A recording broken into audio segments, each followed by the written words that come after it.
얼마 전에 국제통화기금 IMF가 한국 경제에 대해 정말 이례적일 만큼 날카로운 경고를 내놨습니다.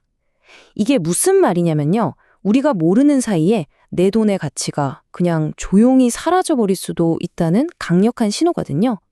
오늘 이 자료에서는 IMF의 경고가 구체적으로 뭘 의미하는지, 그리고 이게 우리 지갑 사정에 어떤 영향을 미치는지 그 핵심을 한번 제대로 파헤쳐 보겠습니다. 자, 바로 이 문장입니다. 문제의 핵심이죠. IMF는 한국의 부채 비율이 상당히 증가, significant increases 할 거라고 아주 직접적으로 경고했어요. 이게 그냥 나라 빚이 좀 늘었구나 이런 차원의 얘기가 아닙니다. 바로 우리가 가진 돈, 그 원화 자체의 가치가 희석될 수 있다는 아주 강력한 위험 신호인 거죠. 그래서 오늘 이 질문에 대한 답을 한번 같이 찾아보려고 합니다. 우선 숫자로 우리 경제의 현실을 좀 냉정하게 들여다보고요. 그 다음에 이게 진짜 위기인지 아니면 좀 과장된 건지 그 팽팽한 논쟁 속으로 한번 들어가 볼 거예요. 그리고 마지막엔 제일 중요한 거, 그래서 우리 자산을 어떻게 지켜야 하는지 그 구체적인 전략까지 함께 모색해 보겠습니다. 자, 그럼 본격적으로 숫자부터 한번 보시죠. 도대체 왜 IMF까지 나서서 우리한테 경고를 하는 걸까요?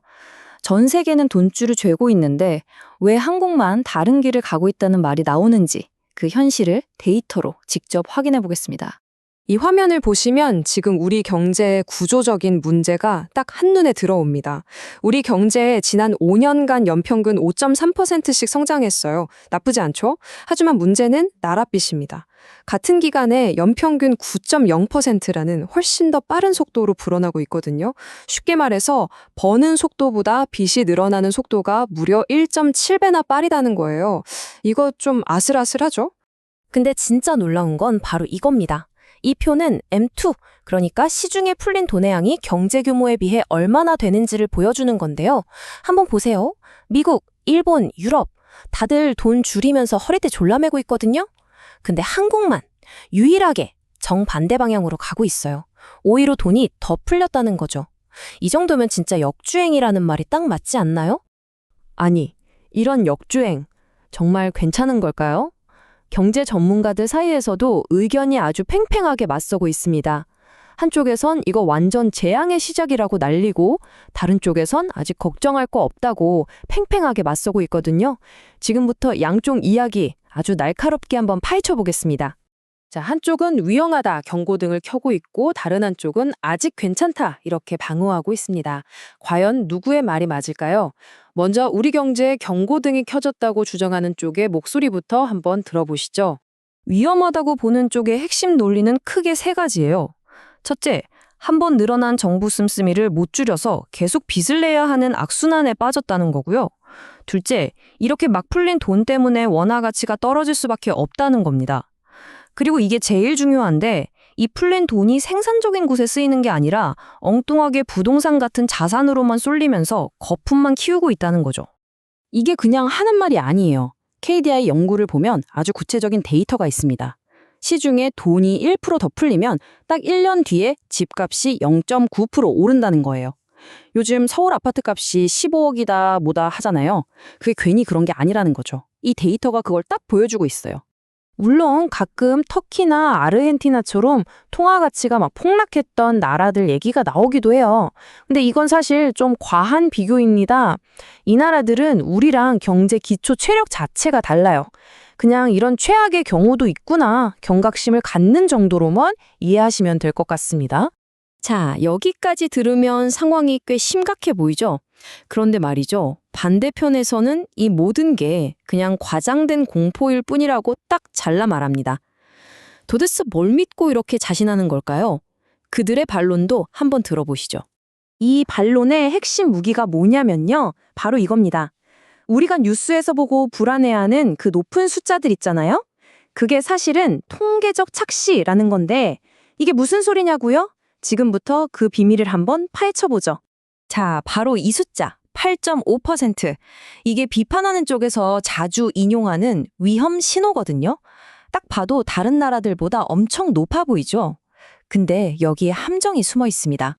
그 함정의 정체가 뭐냐면 바로 계산 방식이 바뀐다는 거예요. 한국은행이 2026년부터 돈의 양을 세는 기준을 국제표준에 맞추기로 했거든요. 쉽게 말해 예전에는 ETF처럼 실제 현금보다는 투자에 가까운 돈까지 전부 시중에 풀린 돈으로 계산했는데 이제 이걸 빼기로 한 거죠. 이 작은 변화가 엄청난 차이를 만듭니다. 자, 보세요. 새로운 기준으로 다시 계산하니까 아까 그 무섭던 8.5%가 5.2%로 뚝 떨어집니다. 엄청난 차이죠? 통계적 착시라는 주장이 바로 이걸 말하는 거예요. 우리가 생각만큼 위험한 상황은 아니라는 아주 강력한 근거가 되죠. 거기다가 우리 경제에는 아주 든든한 삼중 안전망이 있어요. 첫째, 수출로 달러를 엄청나게 벌어들이고 있고요. 둘째, 비상금이라고 할 수 있는 외환 보유고도 세계 9위 수준으로 넉넉합니다. 그리고 마지막으로 세계 국채지수 WGBI 편입이 거의 확정적인데 이게 뭐냐면 앞으로 수십조 원에 달하는 안정적인 외국 돈이 한국에 투자될 거라는 거의 확정된 약속 같은 거거든요. 자, 양쪽 주장을 다 들어봤으니까 이제 결론을 내릴 시간이죠. 현재 한국 경제가 마주한 위험은 갑작스러운 폭발일까요? 아니면 서서히 진행되는 침식일까요? 결론부터 말씀드리면 이렇습니다. IMF 외환위기 때처럼 하루아침에 나라가 휘청거리는 그런 폭발적인 위기 가능성은 솔직히 낮아 보입니다. 아까 말씀드린 삼중 안전망이 꽤 튼튼하거든요. 근데 진짜 문제는 폭발이 아니라 침식이에요. 마치 댐에 아주 작은 균열이 생긴 것처럼 우리도 모르는 사이에 원화의 가치가, 즉 우리 돈의 구매력이 서서히 깎여나가고 있는 거죠.